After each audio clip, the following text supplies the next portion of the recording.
Hi, everyone. Welcome to this presentation, Are You a Trans Ally?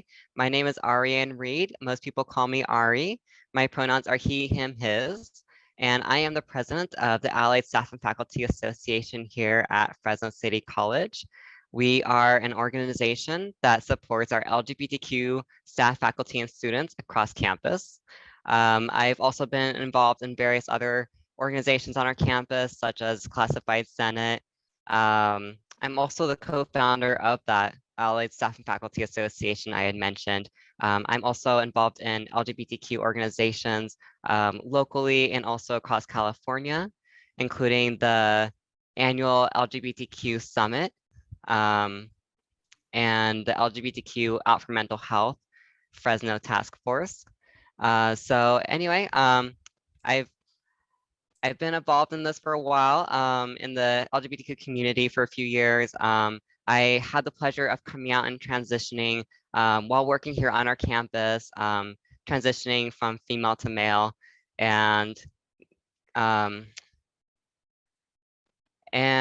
also been on a lot of committees, so some of you may know me from various other committees I've been on, representing the LGBTQ voice. And this presentation is something that I created a couple years ago, pretty early into my transition because I'd already experienced so much ignorance and just learned a lot about how little people know about trans culture on our campus, despite having a safe space program, which has been ongoing for years now, since Jerry Thurston founded that program a few years ago.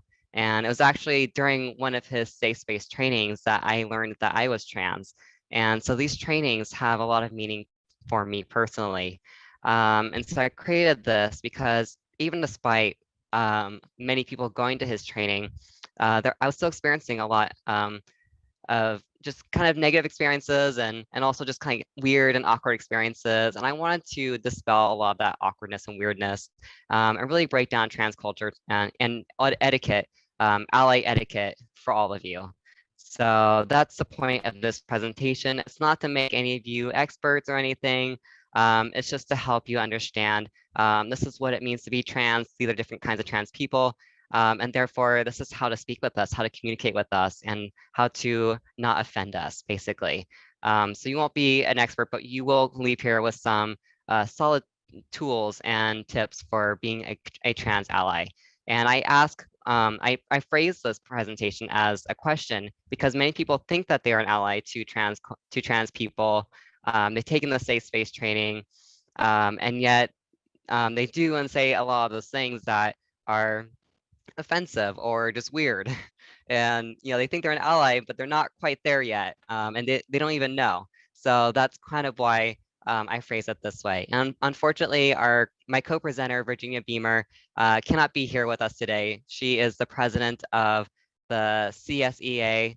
It's the Classified Employees Union. And they had something that came up today. And so she couldn't be here. But I can, so I am happy to be here. I'm so happy to see so many of you here. There are 64 people in the Zoom room. This is awesome. I really love seeing such a overwhelming response of people being interested in supporting our trans students, because we do have a good number of trans students. We actually do have a good number of trans employees among our classified staff and our faculty, many of whom, in regards to both staff, faculty, and students, are largely closeted because Fresno is such a conservative area. And a lot of trans people are not just trans people, but they're also people of color. They're also religious. They're also disabled. They've got a lot of other things going on. And so, the whole point of this presentation is also so we can all try to make this campus a safer place so everyone can authentically be themselves, be out, be proud, and feel comfortable coming to campus and working on campus. So thank you so much for being here today and being one of those people who's interested in doing that. So let's get started, assuming I don't have any questions already. All right, seeing nothing, hearing nothing, let's move on. So you might be wondering, how many people are trans? How many of my students are trans? Well, a lot of our students, not all of them, of course, but a good number of our students are millennials and Generation Z, right? And if you look at those generations, we see 20% to 24% of our students identifying openly as LGBTQ. Now, keep in mind that the T part of LGBTQ, which stands for trans, is a very small percentage of the whole LGBTQ population. Most people who are LGBTQ, they're gay, they're bisexual, etc. Not many of the LGBTQ population is trans, but we see that among these younger generations, more and more people are willing to admit that they are LGBTQ. I don't necessarily think that these higher and higher numbers mean that there are more LGBTQ people within the population. I think it's more just that more people are feeling open and willing to admit that they are LGBTQ. And we're just becoming a safer place for that. And so more people are opening up and sharing, and also being willing to see that in themselves and to embrace their own identity. Also, we know that about 1 out of 100 people are born intersex. We'll go over what that means later on.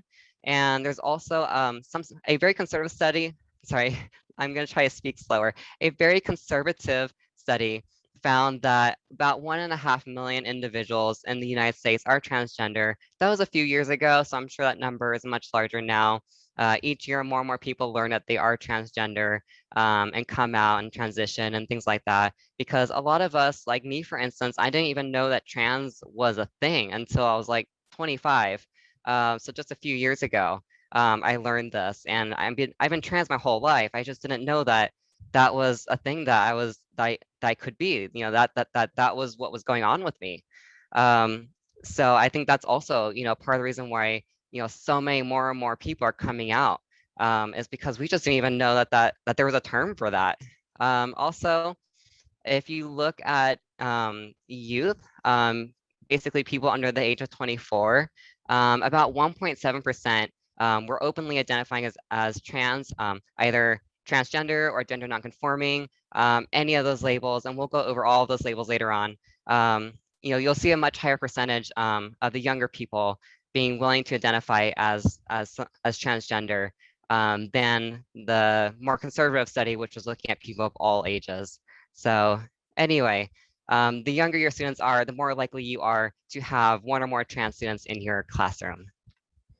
And like I said before, we're not going to be experts on gender. We are going to at least understand by the end of this presentation that gender is less like this, this being the gender binary, and that gender is more like this giant flower garden of just all kinds of varieties. But in order to start talking about gender and everything that I need to talk about in this presentation, we need to understand some basic concepts. So binarism is a term you may or may not have heard before, but it's where you put gender into strictly two categories of male versus female and refuse to acknowledge the fact that there are many people in this world who don't identify as a man or a woman, or who are not born male or female. Male and female are biological terms, meaning how you're born, and man and woman are more identity terms, whether you identify as a man or a woman. So an example of binarism would be when you say he/she in a hypothetical scenario, instead of, whereas someone who is not being binaristic they would use more gender inclusive language. They would say they. That's a term that uses, that's a term that does not assume any kind of gender. So anytime that you ignore the or don't think of, forget the existence of trans people, of non-binary people who don't have a male versus female gender, that would be an example of binarism. And oftentimes we do things like this without even being aware of it. Heteronormativity is another thing that sometimes we do unconsciously. We've just been marinating our whole lives in a society that is heteronormative, and so we don't even know that we are being heteronormative. We don't even know that that's a word.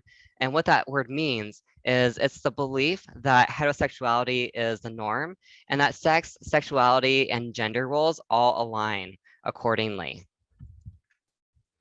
And then we have heterosexism, which is very similar to heteronormativity, except that it is it's more like a conscious belief that everyone is and should be heterosexual, and that heterosexuality is superior to other sexualities. So heteronormativity, that's that's what our culture is, right? Because we all think that sex and gender are the same things so much that like people get them confused. They use them interchangeably, even though they're not the same thing at all. Um, when I tried to apply for a driver's license with the correct gender on it, it asked me for my sex. It should have been asking for my gender, but it asked me for my sex. And so I had to go back and change the form because it never asked me for my gender. And I was there to change my gender marker on my license. And it was very confusing that they used the wrong terminology. And so that's being, so like I said, that's being used like even our DMV system, like they don't even understand. There's a lot of confusion about this. And so that's one of the things that we're trying to clarify for you in this presentation, is the fact that these things are all different and much more complex than we may have realized. Heterosexism is more of that conscious belief, by someone who feels that, being heterosexual is, superior. Um, and heterosexism is something that a lot of trans people have to deal with. It's something that's very marinated throughout our society. So anyway, what is a trans person? Well, the word trans is, some people think it's just a short term for transgender, but um, it it's actually more of a big umbrella term for transgender, but also for non-binary. Okay, so under the trans term, we have transgender, which is an umbrella term of its own, which stands for people whose gender identity and or gender expression differs from the sex that they were assigned at birth. So it's going to be someone who was born female, but actually identifies as a man, or who is born male, but actually identifies as a woman. And then non-binary is going to be someone who may have been born male or female or intersex, but they just don't feel that their gender conforms to man or woman. They might feel like they are both, or like they are neither, or like maybe they're more one or the other, or that maybe it changes and kind of fluctuates. There's so many different things that could mean. The non-binary umbrella is really a huge umbrella. But before I move on, I want to mention that the word transgender, it's an adjective. It's not a verb, it's not a noun. So please don't say a transgender. Please don't say transgendered. Please don't do that. It's weird. It's grammatically incorrect. And it tends to signal to us that the person saying that is ignorant. And sometimes it comes from a trans person, because a lot of us are also ignorant ourselves. So sometimes we slip up and we make that mistake too. Do I have any questions before I move on?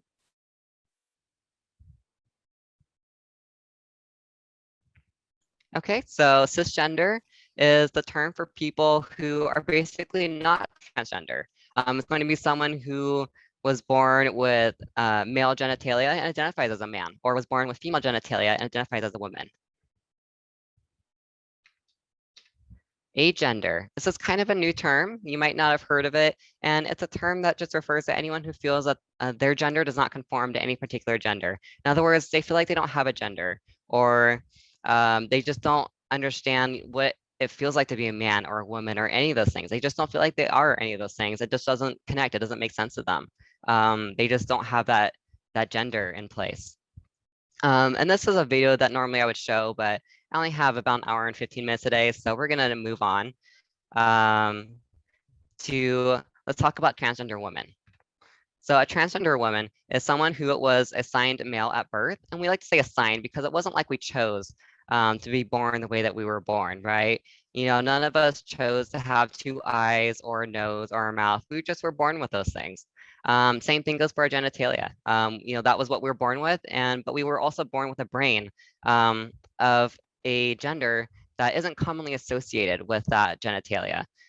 So a lot of trans women transition, and as we see these celebrities on this side, this is what we often think of when we think of a trans woman. We often think of someone who's gone through one or more surgeries and or hormones and completely changed their appearance. But it can also, trans woman can also be someone who just doesn't feel that they need to do that. Not every trans person transitions. Some people just change their hair, their makeup, put on jewelry. Some people change anything because they don't want to. Maybe they just identify as a masculine woman, or maybe they can't afford it. Healthcare is only just starting to cover these things. A lot of healthcare plans exclude transgender care. It's very expensive to pay for it, even if you have Health insurance, it can still, depending on your insurance, it can still cost you a lot anyway. So a lot of people, they just can't afford it. They don't have access to it. There's so many different reasons why they may not transition, but some people choose not to. Some people are comfortable with their body the way that it is, and the clothes that they were already wearing. So it's important to keep in mind those differences. Transgender men are people you might not have heard about. When people talk about trans people, they usually think of a trans woman. It's not very often that people think of trans men. There's a lot of kind of history and culture behind that reason, but we just are not featured in media very much. There's not as much attention around trans men. It's usually the trans women who are being targeted and attacked. But let's talk about transgender men. So transgender men are going to be kind of vice versa. We were assigned female at birth, but we actually identify inside as a man. And so again, many of us do choose to transition. There's hormones and all kinds of surgeries to help us do that, but also many of us choose not to. And trans men are more likely to choose not to, especially since we tend to, it tends to be easier for us to pass as a man. Passing is what we many trans people, it's a term many trans people use to say when we look like the gender that we really are. We kind of like pass the test. I don't really care for that very much because it kind of has a connotation to it that implies that we are like trying to be something, but really we're just being who we are. We're just trying to figure out how to do that, and also while also being perceived as who we are. So anyway, but trans men are more likely to not transition, especially earlier in life, because when we're younger, we kind of just look like men who are even younger than we actually are. So just something. And then do we have any questions? I'm sorry, before I move on. I don't see any in the chat so far. Okay. Okay, so let's talk about non-binary people, if I haven't overwhelmed you yet. So non-binary individuals are people who have undergone some sort of surgery or hormones or haven't. Most non-binary people don't undergo any sort of hormonal or surgical transition, but some do, and some do some do another, choose one or another, or both, etc. There's it's just like trans. With transgender people, it's they do whatever they feel they need to make their body reflect who they are inside. And non-binary people are people who don't necessarily feel that they're a man or a woman like transgender people do. A non-binary person might feel that they are that they have two genders, so they're maybe bi-gender, or they feel like they are three different genders, like male, female, and non-binary, or something like that. And a lot of these gender terms that people are using to identify their gender, there's like 100 that are being used, and you don't need to know all of them. And just keep in mind that they often are basically how they sound. So like gender not conforming, someone who feels that their gender doesn't conform to societal expectations of that gender. A two-spirit person is someone who, it's basically a Native American term for what we would think of, what we would call a trans person. There's a whole culture and history behind that. There's a lot of historical significance with it. And in certain tribes, there was certain roles, special roles for people who identified as two-spirit. There were sacred positions. It was very protected, and then unfortunately during the European colonization of the United States, a lot of that was lost during the forced conversion to European standards, unfortunately. And then there's also gender fluid, which is a term that, again, it's how it sounds. People use that term when they feel that their gender is subject to change. Sometimes it fluctuates over the course of hours. Sometimes it fluctuates over the course of years. It all really depends on the person. So again, we're not here to be experts on those. So I just want to introduce you to some that you might hear. If we don't have any questions. We don't. There's okay. none in the chat. Thank you, Joe. Okay, so let's move on to intersex. Some people a lot of people ask, what is that? And then some people ask me, oh, is that like hermaphrodite? Well, yes, but we don't use the term hermaphrodite. That's a very offensive, outdated term that is no longer in use. So please do not use that word. Instead, please use intersex. And this just refers to anyone whose chromosomal composition or whose biological genitalia that they were born with do not reflect in the societally accepted way the gender binary. So for instance, it might be someone with, whose genitals seem underdeveloped or overdeveloped, or is just flat in the middle, and who knows if that person was supposed to be more male or female. They're just right there in the middle. It could also be someone who was born instead of with just the XX or an XY, maybe they were born with XXX chromosomes, or maybe XXY. Or maybe they're missing a chromosome and they were born X0. There's so many different combinations of ways that people can be born. And again, it's not like any of us chose this. And I'm sorry for this visual because you will not be able to look at these fruits the same again. But thankfully, we don't eat acorns very often. So I think we're safe on that one anyway. But this was just to help give you an idea of the fact that there's so much variety to the different kinds of genitals that people can be born with. And if you want to learn more about intersex people, because I don't have very much time to go over them in this video, in this presentation, here's some videos and some articles and stuff to take a look at. And ones that discuss more the gender of people who are intersex, and ones that go into depth about biological sex. Okay, so genderbread person is where we're going to really break this down. Because some of you might feel overwhelmed and just, and some people get gender and sex, biological sex and sexual orientation all kind of mixed up. A lot of people ask me what's the difference between sexual orientation and gender identity. So this is where we're going to really break it down in a way that you'll hopefully understand. And if you don't, please ask questions. Feel free to unmute yourself at any time and ask your questions or ask them in the chat. So anyway, gender identity is going to be just that feeling of who you are. Are you a man, or are you a woman, or are you non-binary? Or are you kind of a man, but also kind of non-binary, etc. It's just that feeling. It's got nothing to do with, your preference for blue over pink, or, for dresses over overalls. Like, it's got nothing to do with that. Those things would be your gender expression. Whether you like to wear jewelry, whether you like to, whether you like pink or dresses, etc. That will be how you express your gender. And that doesn't necessarily have to be connected at all with your gender identity. Most people who identify as a woman might like wearing dresses, but they also might not. They might not be comfortable wearing dresses, or they might not like putting on makeup or walking around with a purse. And someone who identifies as a man might like doing those things, but still identifies as a man.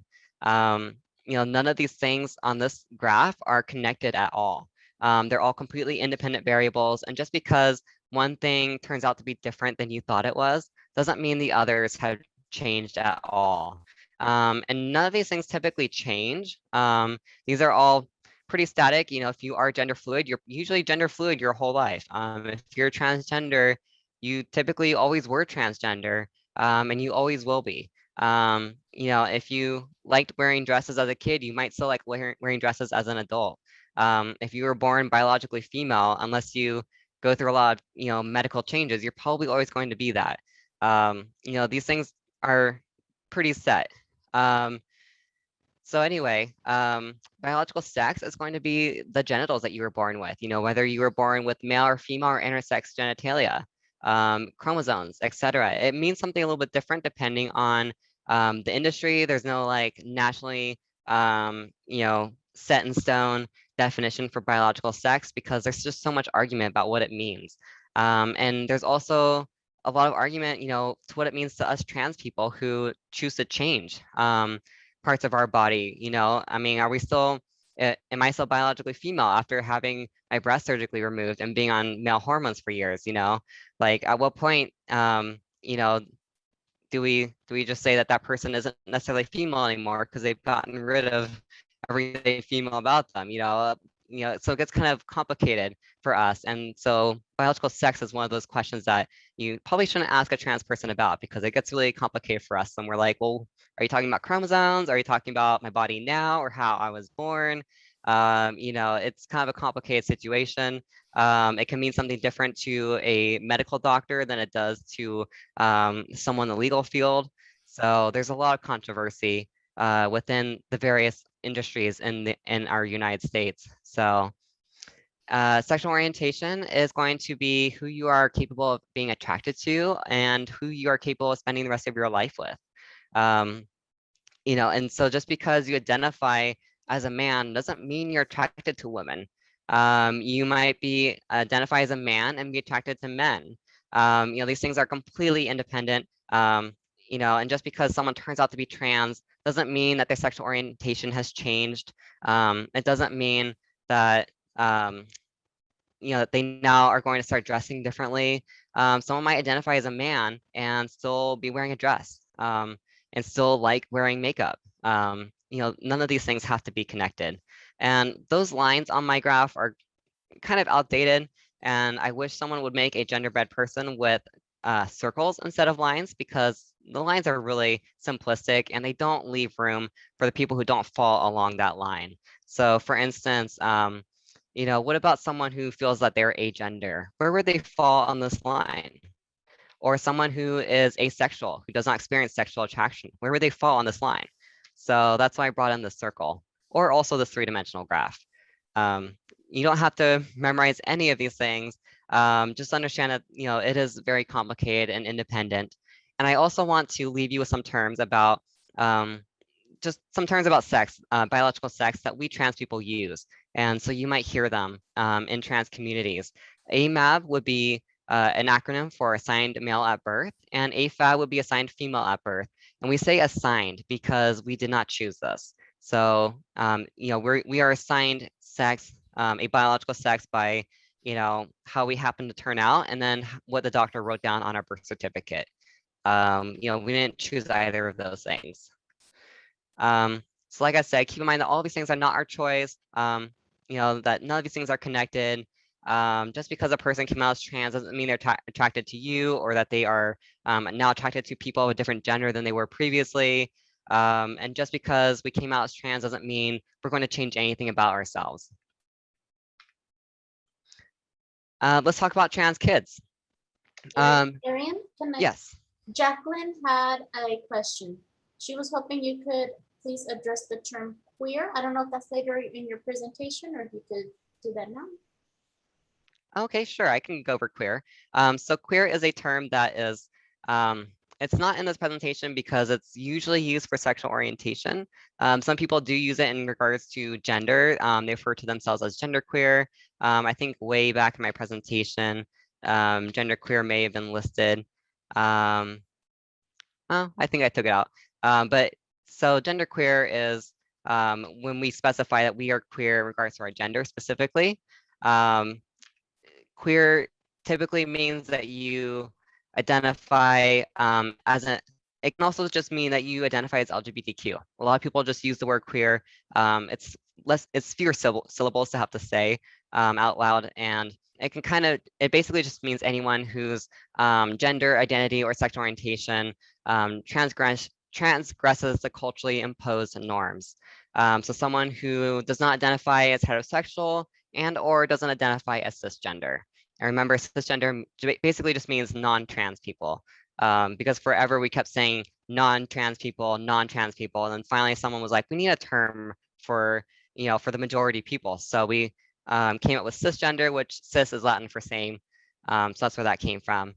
But yeah, so and queer is a term that it's kind of a it's kind of the N-word for in the LGBTQ community. It's one of those terms that you should only use it if you actually identify with that term, if that's what you feel you are. But if you're not a part of the LGBTQ community, be very careful about using that term, because there are people in the community, especially of older generations, who have had that term used against them as a derogatory term, who, because of that, find it very triggering and offensive. So I would be very careful using that term. those people will be much more forgiving if you use that term because you actually identify with it than if you were like, oh, I just thought it was okay. I'm sorry.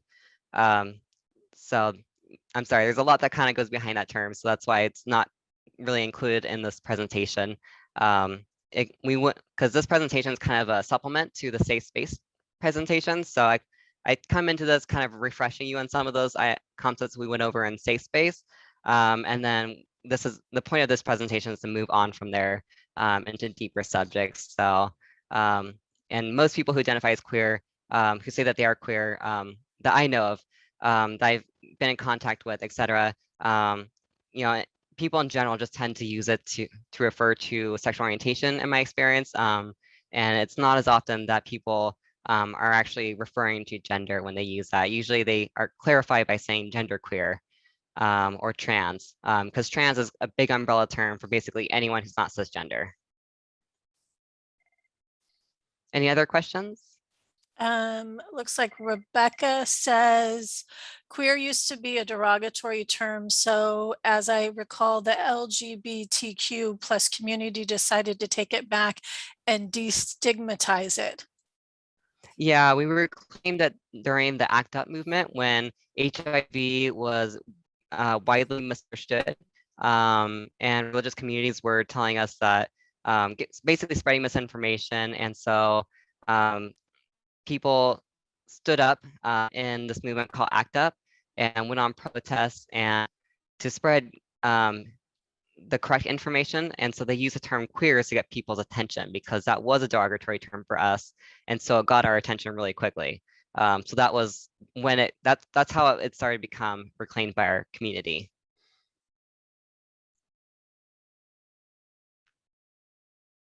All right, there are no other questions. I don't see any others. Okay, thank you, Joe. Uh-huh. So the part of the brain that's associated with gender identity actually develops at a very young age. But it can be very difficult for that individual to articulate it, especially when they are that young. Not all trans people or non-binary people recognize their gender at that early age, and that can be for many reasons, stemming from personal reasons, because of pressures from their family, because of pressure from their culture, their religion, or because of the fact that society is often a very, our society here is a very heteronormative society. Like if you think of the game of life, there's only male versus female pegs. It was very binaristic. It assumed heterosexuality. It assumed that intersex people don't occur, that they don't exist. There's a lot of ignorance that's just baked into our society throughout our history, stemming from European influences on our country, and also from influences of war and things like that. So it's very complicated, but for many reasons, a lot of people just don't recognize that they are trans. They feel that they are, but they don't have that term. No one taught them that term. Like I wasn't taught that term until I was 25. So even though I was telling people as a little kid, like, no, I'm a boy. I want short hair. Like, please cut my hair. Please let me go get my hair cut. And of course, no one let me because I was a girl. They kept telling me, no, you're a girl, because I was female. And and it was kind of trained to me like, no, you have to be a girl. And I was raised to be a girl, and I had to learn how to be a girl. I had to have other people teach me how to do those things and how to be feminine and stuff. It was just none of it connected or made any sense to me, because really I was a trans boy. But anyway, so when people say things like a child is too young to truly know that they are trans, that is both scientifically and psychologically incorrect. And keep in mind that gender identity, someone's identity doesn't change. Unless the only time that there's like change is because, there's gender fluid, which is an identity where gender is changing. But someone who is gender fluid is typically always gender fluid.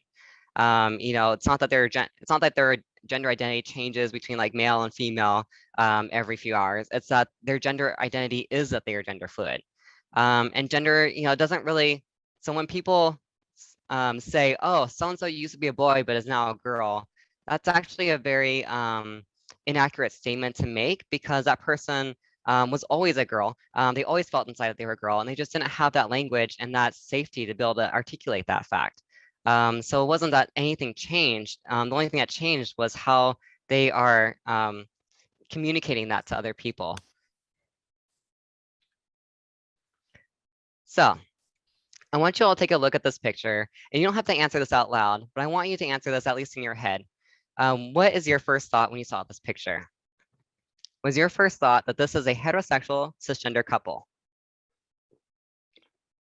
Or did you maybe consider, maybe your first thought was that one of these people could be trans? Or that maybe they're both trans?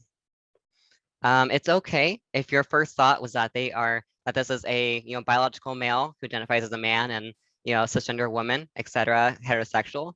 It's okay if that was your first assumption when you saw them. It's just good to keep in mind that that was your assumption, because that assumption means that you have a heteronormative bias, which means that when you see people, you assume that they are cisgender, and therefore when you see a man and someone who looks like a man and someone who looks like a woman together romantically, you assume that they are heterosexual.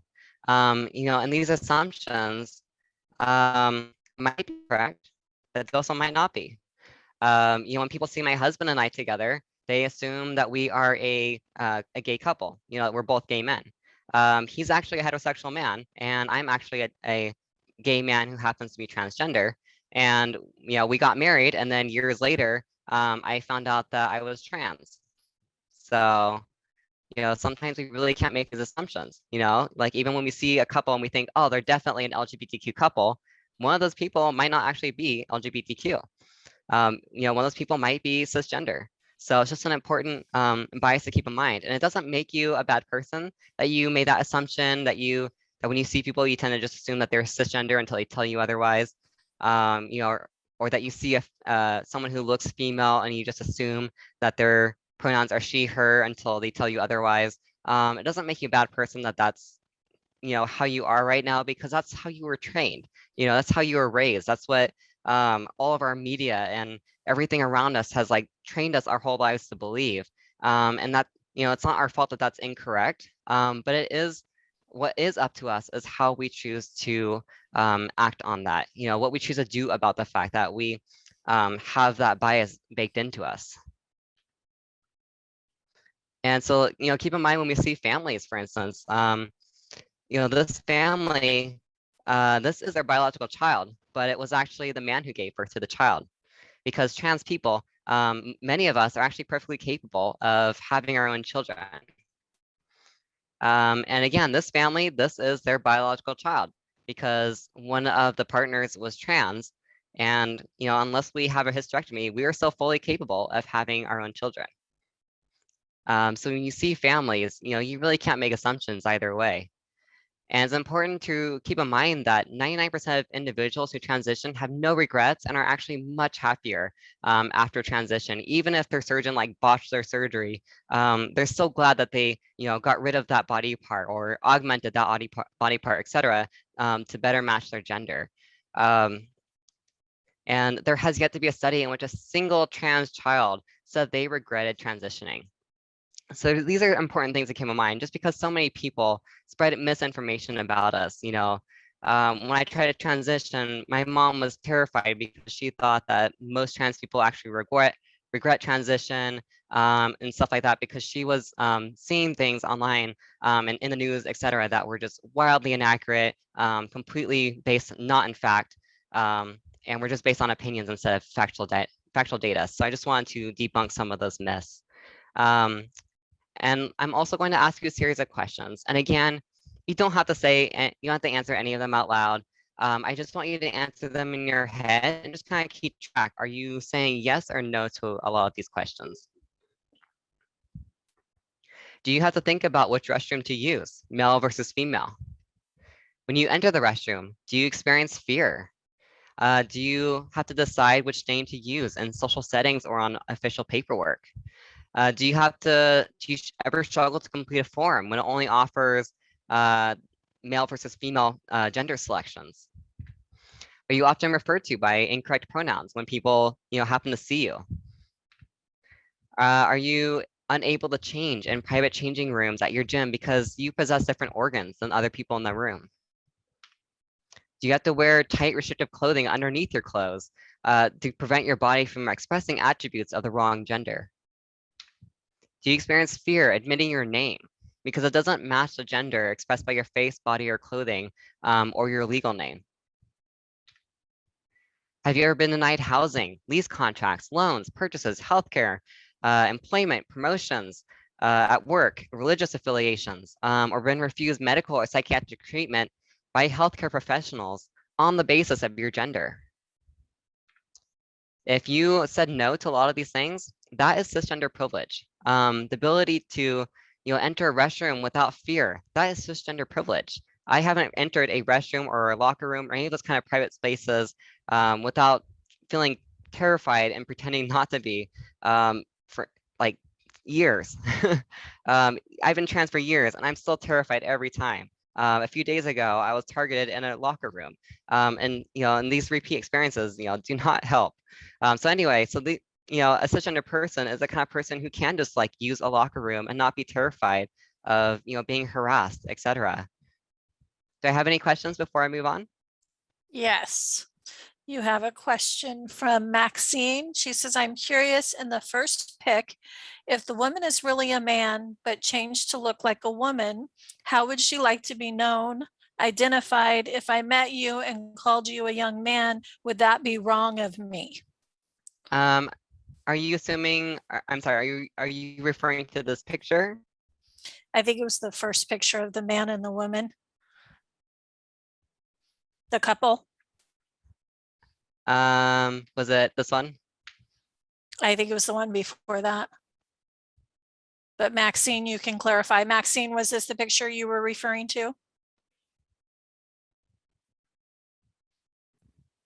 Yeah, the pictures, yeah.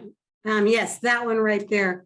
So, Okay. because you said, she or one of them was transgender, and for you to assume that she's a woman. So if I saw her and, and I say, excuse me, young lady, would that be wrong of me because I'm assuming that she's a young lady? Because I don't want to say the wrong thing and to be offending people. But when you were talking and you were saying all that, I was kind of starting to think, well, gosh, am I going to be wrong if I saw you and say, excuse me, young man, can you come here and see if we can talk, have a conversation? And would that be offending you because I didn't know that you used to be a woman and all this and that stuff? Because I don't want to be offensive to anybody. Yeah, of course. So that's a great question. We actually cannot assume anyone's gender at all. Because for all you know, this person might actually identify inside it as a trans man, but just likes wearing these kind of clothes and just isn't comfortable taking hormones or going through surgery because those things are terrifying, they're expensive. Hormones, once you start them, you have to be on them for life. Otherwise, your body just reverts back as soon as you go off of them in many ways, but also not in other ways. It's pretty complicated, and in general, you never know who's trans. One of these people might be trans or they might not be. This is actually a stock image that is not copyrighted, so I just threw it in here just because I was looking for something just to help you see if you have that bias or not. If you see these people who look very male, he looks very male and this person looks very female, if we just assume this person's pronouns are he, him, or that this person's pronouns are she, her, we might be right, but we also might be wrong, and we might be hurting that person without even knowing. So it's just it's something to keep in mind, and I'll go over this later on in the presentation, that we really can't assume anyone's gender, and that's why it needs to be normalized that whenever we introduce our name, we also introduce our pronouns and get used to just not assuming anyone's pronouns any more than we would assume what their name might be. And we also try not to say, used to be a woman, used to be a man, because trans people, we always were the gender that we are, and man and woman are gender terms. It might be okay to say, used to be female, but we wouldn't say used to be a man or used to be a boy, etc., because those are gender identity terms, and our gender never changed. It's just our body that we may or may not change. Did that answer your question? Yeah, that's helpful. That's why I took this, because I work in a high school and I have a young lady who wants to transition to a young man. And I just kind of I want to hear what's correct and what's incorrect, because I don't want to be offending her.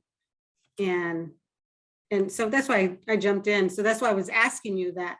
What is the appropriate way to, address you? Because I want to make sure that I'm doing that for my students too. Yeah, well, I'm so glad to have you here. And keep in mind, lady is also a gender-based term, so I would definitely not call that person lady anymore. Now that person has identified themselves to everyone as a man, then the kind of terms that you would use for a man are probably most appropriate for that person, but you would want to ask that person. If that person hasn't told you, these are my pronouns, please use these, then please ask that person, let them know, hey, I want to respect your gender. So can you tell me what your pronouns are, and what should I call you? And then use the name and the pronouns that that person identifies to you. Well, we have to still call her a young lady because her parents don't know. And so we can't say anything.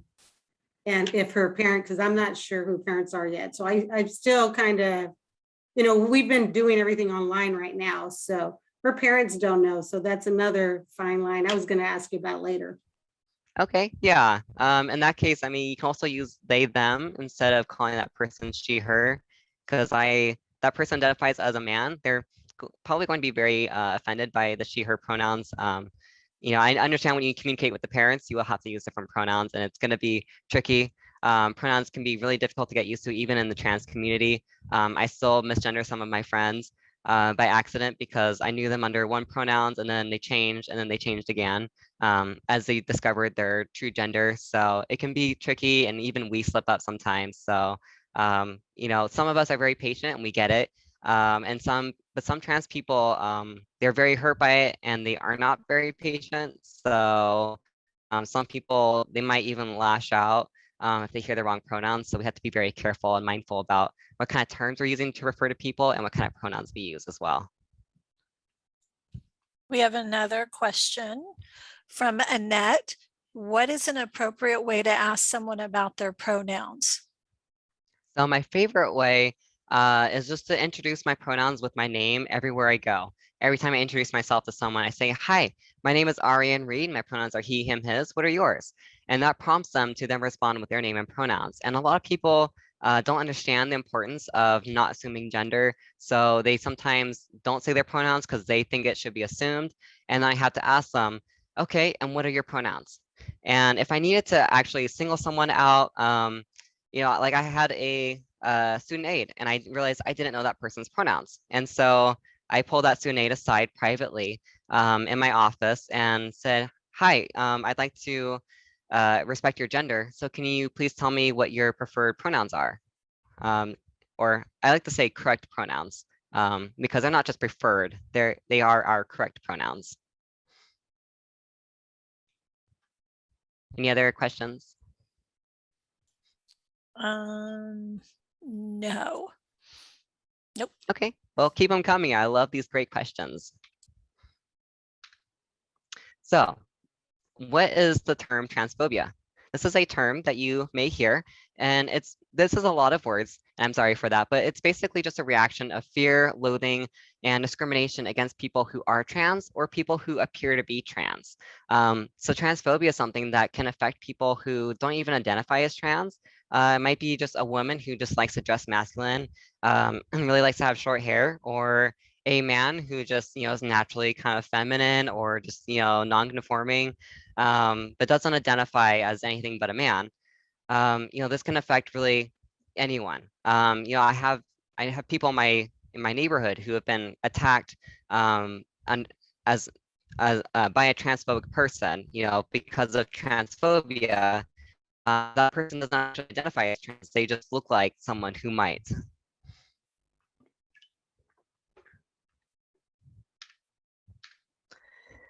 Trans people are 3 times more likely to experience unemployment. We are a couple times more likely to have a disability. There's actually a huge intersection between being trans and being disabled.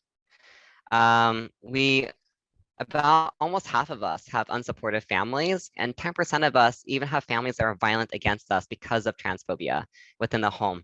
And of those who are not supported, they experience twice as much homelessness than those who are supported. And even we trans people who are supported by our families, we still experience homelessness at a rate of 20%, which is several times higher than the general population. About 15% of us have to run away or are kicked out from our homes at some point in our lives because of transphobia. About 1/3 of us who come out and are already in a relationship, about 1/3 of us have lost our partner, oftentimes because of various reasons, really. And then, of those of us who came out as trans, about 1 out of 5 of us have lost a child who stopped speaking to us and having a relationship with us because of transphobia. Again, about 1 out of 5 of us had to leave a religious community, because of rejection from our community. And if we look at certain intersections, for instance, being Black and trans, Black transgender people are about 1 out of every 3 of them live in extreme poverty. Extreme poverty meaning an annual household income of $10,000, which is a tax term basically meaning that out of everyone in that house, everyone in that house together combined makes $10,000 or less in a year. I don't know if you've ever tried to live just $1,000 a year. Well, transgender people of all other races experience this at half that rate, about 15%. And if you compare this to the general Black population and even the general population at large, these numbers are just staggering. If you look at HIV, Black trans people are devastatingly affected by HIV far more than any other kind of trans person and far more than the general population, the general Black population or the general US population at large. Black trans people are also targeted very often by police. And so we also use that hashtag say their names to call out trans people who have been attacked or, actually killed by police. I mean, thankfully, most of the police officers I've ever met have always been very nice to me, but I also have the privilege of being a white trans person as well. But, so I'm not trying to say that all police officers are both racist and transphobic, but there are unfortunately a number of them who are. But thankfully, there's also a good number who are not or who don't want to be, which is very good. But unfortunately, a lot of us also seriously consider suicide each year. About a majority of the trans population of all ages, all demographics, a majority of trans youths have reported self-harming in the last 12 months. And about half of all trans people, including about half of, about 40% of all trans people, but 50%, almost 50% of Black trans individuals have attempted suicide, have actually attempted it at some point in their lifetime. And this is 10 times higher than the general population. And of those of us who have tried it, most of us have done it multiple times. And again, if you look at the Black transgender intersection, nearly half of all Black transgender individuals have experienced harassment at work and school. And in 2020, about 44 transgender and gender non-conforming individuals were killed, with the majority of them being Black, and some of them also being Latinx trans women.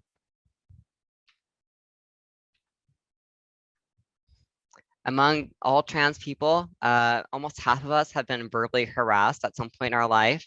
9% of us are physically attacked each year.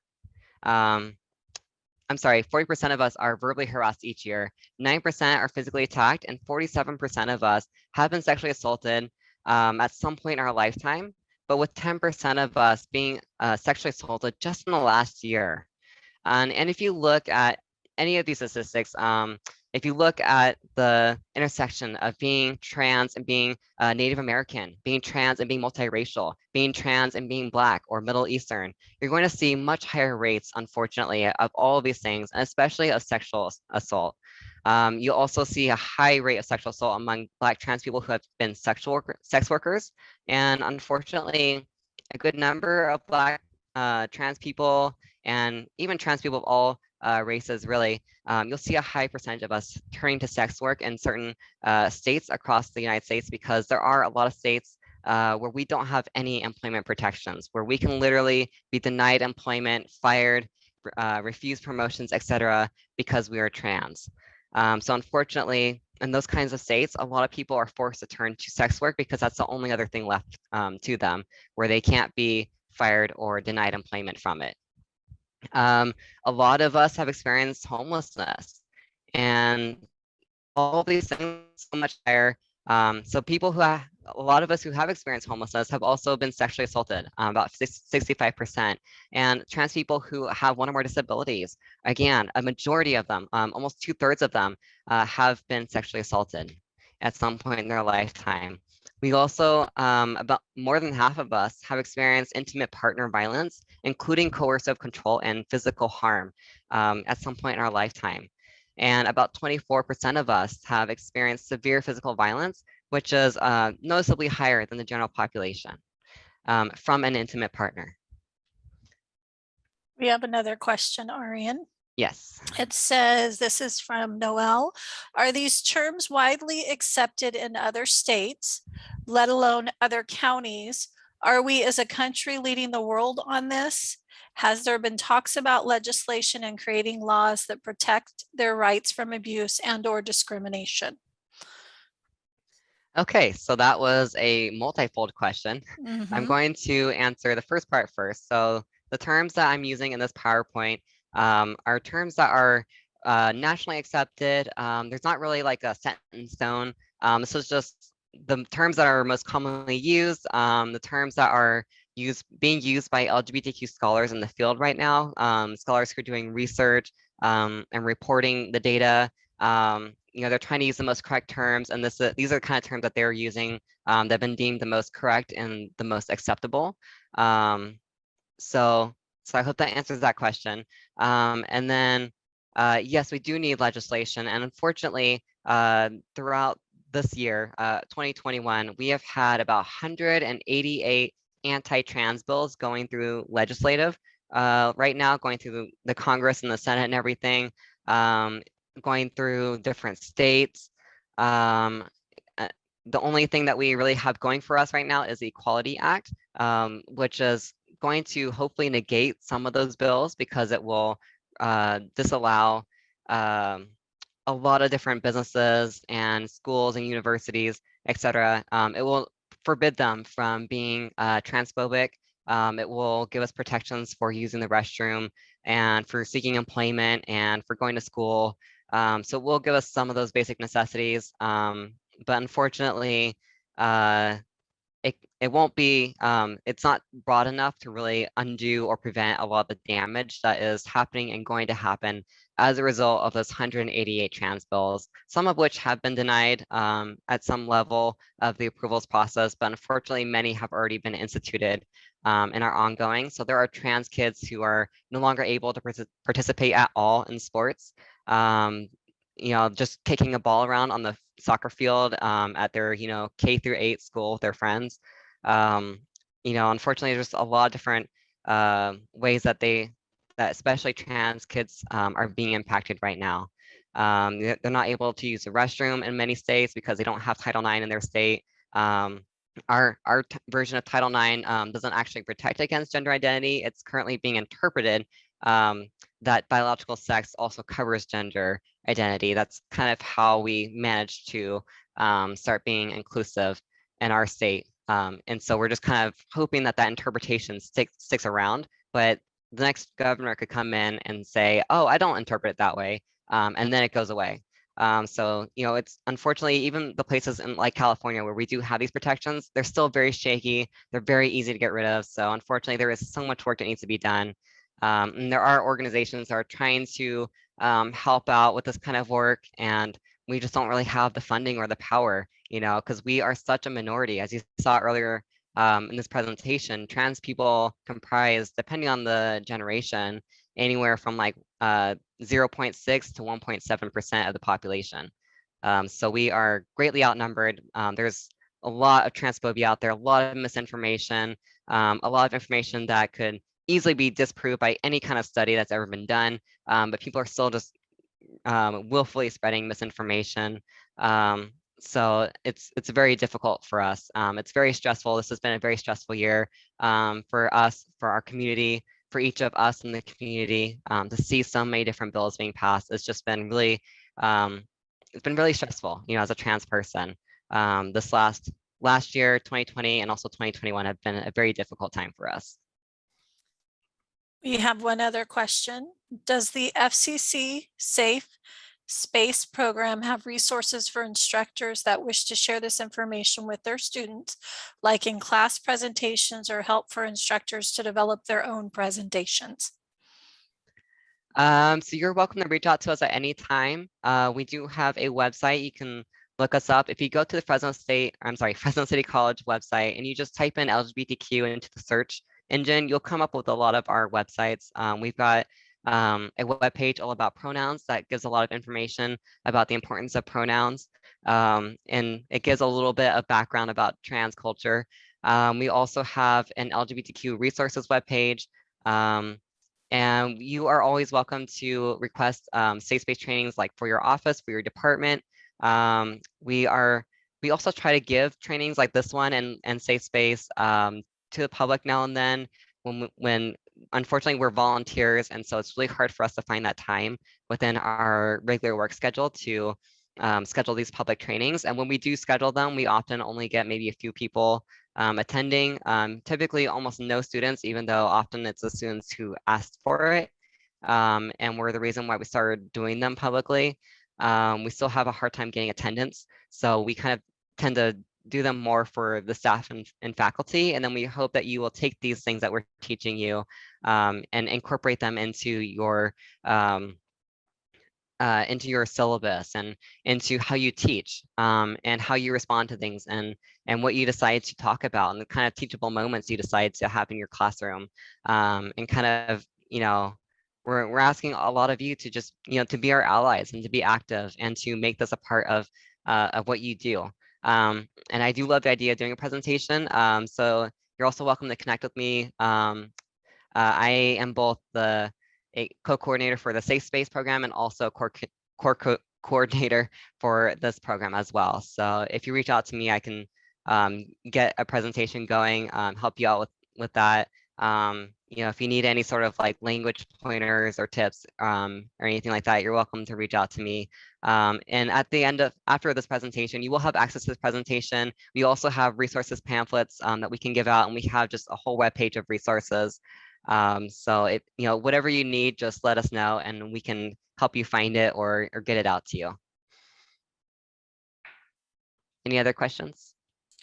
We'll let you finish your presentation. Jennifer basically said, I'm sorry, but I missed the first part of your presentation. First few minutes. I'm trying to get to her question. Where do you teach and what do you teach? I don't teach. I am the budget technician for the Disabled Students Programs and Services. So I do not teach. These presentations are basically all the teaching that I do. So anyway, I'm going to go ahead and move on with my presentation because I've only got about 15 minutes left, and I want to get through all of it and get to our scenario-based questions. So anyway, so all this poverty, stigma, marginalization, sexual assault, hate-motivated violence, intimate partner violence, all stems from internalized homophobia and shame within our partners and within the community at large. Among transgender youth, a majority of us are prevented from using restrooms. Each year, we experience a small number of attacks in the restroom. About 2/3 of us avoid public restrooms because of having been attacked or fear of ever being attacked. A third of us limit our eating and drinking throughout the day to avoid having to use a public restroom in the first place. And about 8% of us develop urinary tract infections every single year because of restroom avoidance. And when you look at the intersections of being trans and being a person of color, interactions with police officers, with other people, are much more difficult for trans people of color than they are for trans people who are white. And I like how the Human Rights Campaign said this best. that fatal violence disproportionately affects transgender women of color, particularly Black transgender women and Latinx transgender women, and that the intersections of racism, sexism, homophobia, biphobia, and transphobia all conspire to deprive them of employment, housing, healthcare, and other necessities. And I don't have it in my slide, but in this last couple of years, we've been noticing that a lot of homeless shelters across the United States have been denying trans people because they don't know, they tend to have a binary system of male versus female when it comes to placing people in beds. And unfortunately, they don't know what to do with trans people who don't identify as male or female, or who do identify as a trans man or trans woman. They still just aren't comfortable placing us with cisgender people. And so unfortunately, they tend to just hand us a granola bar and tell us we wish you the best. So what is a trans ally? A trans ally is someone who keeps their cisgender privilege in mind and confronts heterosexism, transphobia, and heteronormative bias in themselves first and in others, because they care about the well-being of trans people and they see heterosexism and transphobia as social justice issues. So the first thing as a trans ally that you can do is to avoid assumptions, because you cannot determine a person's correct sex, gender, sexual orientation, or pronouns from their appearance, their voice, or their mannerisms. You should also avoid asking us unnecessary intrusive questions. If you don't need to know it, please don't ask it. Always ask before outing someone. Avoid assuming how out we are, because just because we outed ourselves to you does not mean that we're ready to out ourselves to other people. You should also learn our identity, because a trans person's real name is the name that we tell you. So please don't ask us for our real name after we've just given you our name, because it makes it sound like you don't respect our real name, that you don't think it's our real name, when it is. That's a name that we identify. It represents who we are. If you want our legal name, ask for our legal name, but only if you actually need that for legal purposes, for instance. A trans person's correct pronouns are the pronouns that we currently self-identify with. They are not the ones that were assigned to us at birth. So if we tell you, I'm actually a transgender man, my pronouns are he, him, you would use he, him. There's no waiting period. We shouldn't have to be trans for a certain amount of time before we are respected in our true identity. The moment we tell you our correct name and pronouns, that's when you start using them. And just because a person is transgender does not mean that they use male or female pronouns. So just because a person identifies as a transgender man doesn't mean that they're necessarily going to go by he, him. They might actually go by they, them, which is why it's important to ask for pronouns. And just because you know if you don't know a person's name or pronouns, ask them privately. If you need to target that single person, make sure you do it privately. Otherwise, you might accidentally out them to other people. You should also respect our identity. You should use those new name and pronouns that we told you. You should avoid pointing or using the person's name in place of the pronouns, because that's just weird. And also, it makes it feel like you don't actually respect those name and pronouns, like you don't believe us, and so you're trying to kind of use a cop-out, and try to use something else instead of our correct name and pronouns. So please just stick to our correct names and pronouns. It'll make it less weird for everybody. And if you ever goof, just apologize. Even if you didn't realize you goofed until much later on, just apologize really quickly. We don't expect you to be perfect. And if you're screwing up a lot, then when you apologize, you're going to want to indicate that in your apology that you are going to continue to make the effort to be a better trans ally, because we are important to you. Because some people, they screw up so much, like they screw up over and over and over, and it just hurts. It's like paper cuts. It just adds up to where we just feel so hurt. We just feel like you just don't care about us, etc. And so it's important, if you're screwing up a lot, to really take the time to let us know in your apology. If you just screwed up like once, there's no need for like a big apology. We all have things to do, things to go get to, etc. So you don't need to take up our time for that. But if you're screwing up a lot, I recommend taking that time to actually let us know that you will continue to try to do better. And just keep in mind that there's no expiration date on apologies. So even if you remember like 6 months from now that you misgendered someone, please reach out to them and just say, I'm so sorry. I just remembered that I screwed up and used the wrong pronouns for you in that last meeting. And so I'm reaching out to you real quick to to say sorry. You know, the fact that you thought about us, even 6 months later, can really mean a lot to us. And you don't need to understand us. Some people, they get hung up and they just, they don't know, they don't understand us and just like, man, I just don't get you. Well, you don't really need to. Just because a person is trans doesn't mean that we have had hormones or surgery or changed anything about our clothing. And it doesn't need to make sense to you. It just needs to make sense to us. All you need to do is respect it. Respect who we actually are, who we tell you that we are. Transgender people and non-binary people in California do have the right to use the restroom that most closely corresponds to our gender identity. And you know anything about our gender or our genitals or sexual orientation, what surgeries we have or haven't had, etc., in order to treat us with civility and basic respect. All you need are our names and pronouns. A trans ally is gender inclusive. They use terms like they, them instead of he/she during hypothetical scenarios. They ask things like, do you have a partner? Instead of asking things like, do you have a boyfriend or girlfriend? Because a lot of people don't identify with male versus female. And so when you ask boyfriend or girlfriend, not only are you assuming that person's sexual orientation preferences, but you're also assuming that they couldn't possibly be attracted to someone who is trans, who is non-binary. And try to say things more like, hi, everyone, instead of saying, hi, ladies and gentlemen. Because again, a lot of people don't identify as either a lady or a gentleman.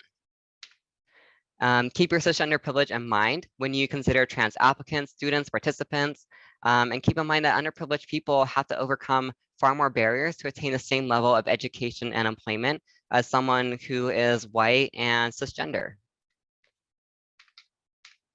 And keep your privilege in mind when you're designing forms, facilities, policies, programs, curriculum, and also try to be a visible ally. So try to show your allyship.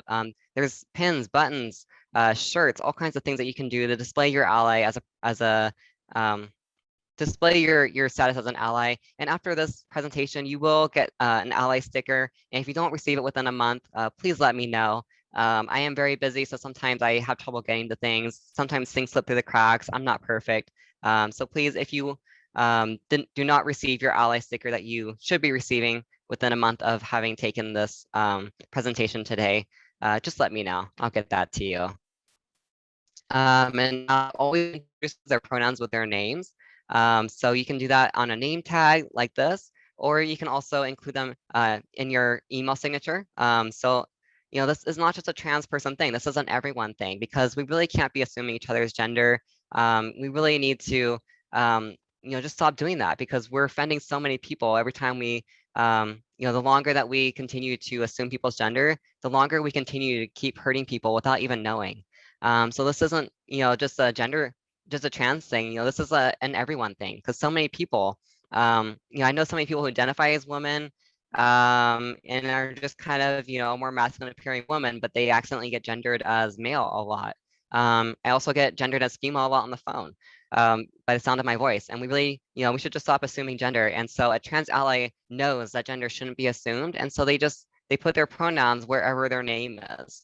Anytime that they give their name, they give their pronouns. And if you want to have links to show that would educate people as to why you have pronouns in your signature, even though you're not trans, here are the links. And when you receive this PowerPoint, you can just come to this page, and these links are right here for you. These are the links that are being shown in this example. And a trans ally does not use these offensive terms that are on the left-hand side of the screen. Instead, they use the more up-to-date and correct terms. So, for instance, transsexual is an outdated term. Some people still identify with that term, and they choose to use that term as their way of identifying themselves to other people. But really, what things like transsexualism and transgenderism, which are not words, what those are trying to refer to is gender diversity. So when people use that word, they're really trying to say gender diversity, but these are the kind of terms that are typically used by people who are trying to spread misinformation and transphobia. But what they're trying to say is gender diversity. So a trans ally uses the correct term. And we also try to use people first language. So we try to avoid saying a transsexual, we try to say, or a transgender, we try to say a person or people who are transgender, or a transgender person or transgender people is also okay. But people first language is definitely the preferred. And we also avoid offensive slurs like tranny, he, she, and she male. Those are all slurs against trans women. Please just use the correct term. Always confront transphobia by assuming that there is a trans person in the room. Speak up against transphobic comments, even if they're from a trans person. Their silence is often interpreted as consent, and please personalize your comments. Make it more about you and about the behavior that you witness and less about that person because, and we don't have time for this slide, because we're trying to change people's behavior and we can't do that if they get defensive. So rather than attacking that person personally, just let them know how their behavior made you feel as a trans ally. A trans ally advocates for us, goes to trans events and programs. And now we would normally do a scenario-based questions, but unfortunately we're already out of time. So if anyone can stay, I'm just gonna go through them real quick. So in this one, these are all unfortunately based off of real experiences on our campus. So in this one, a student comes into your office for help. According to their info and colleague or Canvas or Starfish, their name is Timothy, but the student's face and body seem masculine, but the student is wearing a pink halter top and a skirt, and you're unsure if Timothy is actually their preferred name, and you don't know their pronouns. So how would you proceed without offending the student? So please go ahead and unmute yourself, and let me know how you would respond. I have an idea. Yeah, please. I would actually start off by introducing myself first, and then transition into asking what's their name. Yeah, so you would introduce your name and pronouns and then ask for theirs. Yes. Which is perfect. Thank you. That's exactly what I said earlier in the presentation. So thank you. And then let's say the student starts crying and telling you that since they came out as trans, their parents have kicked them out until they are ready to change their choice. What would you do? Can you refer them to somewhere FCC in which they can get help? Yes, so an ally would provide them with resources, maybe walk them over to psych services. We also have specific LGBTQ resources on our webpage. And so if you go to Fresno City College and just type LGBTQ, it will be the first thing that pops up. There's also other ways to find it as well, but that's kind of the easiest and quickest. Hey, Arian, I hate to interrupt yes. you, but Javier and Hannah are doing another session along with myself. So we're going to have to check out here. And then I'm going to have to stop the recording. I'm sorry. It's okay. It's all right. I had an awesome video, but we will just skip straight to the end and say if you have any questions, please feel free to contact me. Here is my information, my phone number and my email. And again, you should see this PowerPoint in the online event guide. And yeah, and there are resources online. And you should receive your sticker within 1 month. So thank you everyone so much for coming. Thank you so much, interpreters, for making this presentation inclusive to everyone. Thank you so much and have a great day. All right. Bye, guys. Bye-bye.